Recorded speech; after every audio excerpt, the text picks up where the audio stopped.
the abduction of our son Maurice Ogeta, fondly referred to as Woodgwena, this morning of 19th July 2023 by suspected government agents on his way to work. Maurice has been a security guard for the Right Honorable Raila Odinga'S and has done so with dedication and within the law.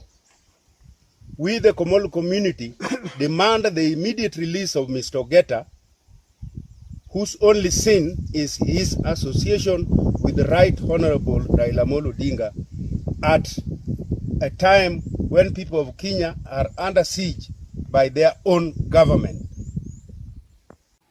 We want the government to release Ogeta, or Ogeta to say something in media, in order to give us a free heart to say something. To say something. Thank you.